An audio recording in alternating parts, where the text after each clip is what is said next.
বন্যা কবলিত ফেনী, নোয়াখালী, কুমিল্লা সহ কয়েক জেলায় রাত থেকে বৃষ্টি হওয়ায় ভোগান্তি বেড়েছে বানভাসী মানুষের।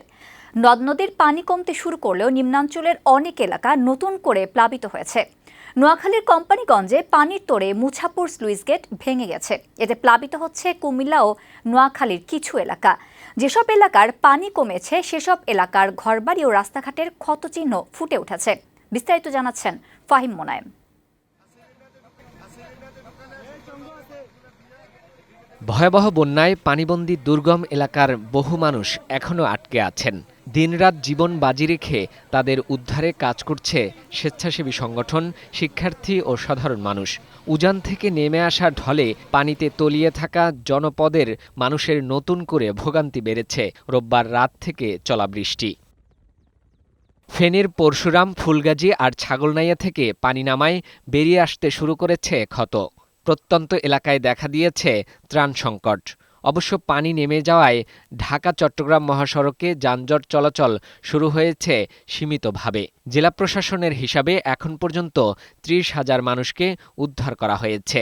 ফেনী সদর, সোনাগাজী ও দাগনভূঞার বন্যা পরিস্থিতি এখনও উন্নতি হয়নি। এসব উপজেলার সবকটি ইউনিয়নই নিমজ্জিত।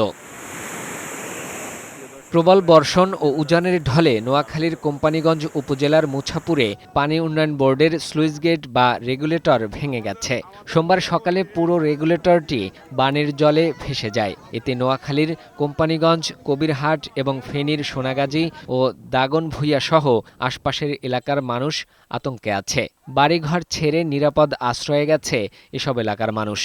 আগে করে বালু দিয়ে যাবার কারণে এই ক্লোজার আজকে তলিয়ে যেতে বাধ্য হয়েছে।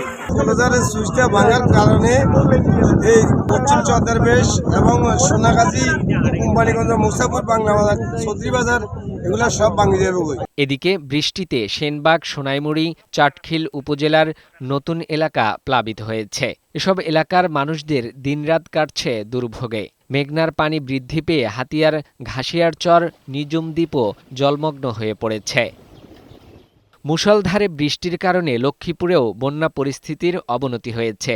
পৌর শহরসহ জেলার ৫ উপজেলাই এখনও জলমগ্ন। স্থানীয়রা বলছেন, নোয়াখালীর স্লুইস গেট খুলে দেওয়ার ফলে পানি মেঘনাসহ আশপাশের খাল বিলে জমেছে। এর সাথে বৃষ্টি ও ঝড়ো হাওয়া পরিস্থিতির আরও অবনতি ঘটিয়েছে। বন্যা পরিস্থিতির অবনতি হয়েছে কুমিল্লাতেও। নতুন করে তলিয়েছে ব্রাহ্মণপাড়া এলাকা। পানিবন্দী অবস্থায় আছেন এই অঞ্চলের লক্ষাধিক বানভাসী মানুষ। চৌদ্দগ্রাম, বুড়িচং ও লাঙ্গলকোটের পরিস্থিতি কিছুটা ভালো হলেও লাকসাম, মনোহরগঞ্জ এখনও জলমগ্ন। নৌযান নিয়ে বিজিবি সহ অন্যান্য বাহিনী ও স্বেচ্ছাসেবীরা প্লাবিত এলাকার মানুষদের উদ্ধারে কাজ করছে।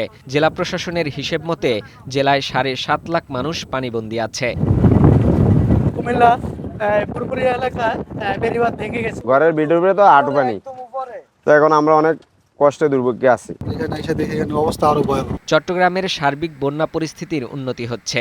জেলার ফটিকছড়ি, হাটহাজারী, রাউজানের অধিকাংশ এলাকা থেকে বন্যার পানি দ্রুত নেমে যাচ্ছে। শিক্ষা প্রতিষ্ঠানে আশ্রয় নেওয়া মানুষ ঘরে ফিরতে শুরু করেছে।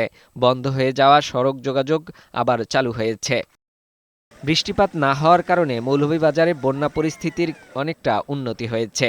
কমলগঞ্জে ধলাই নদীর পানি বিপদসীমার নিচে প্রবাহিত হচ্ছে।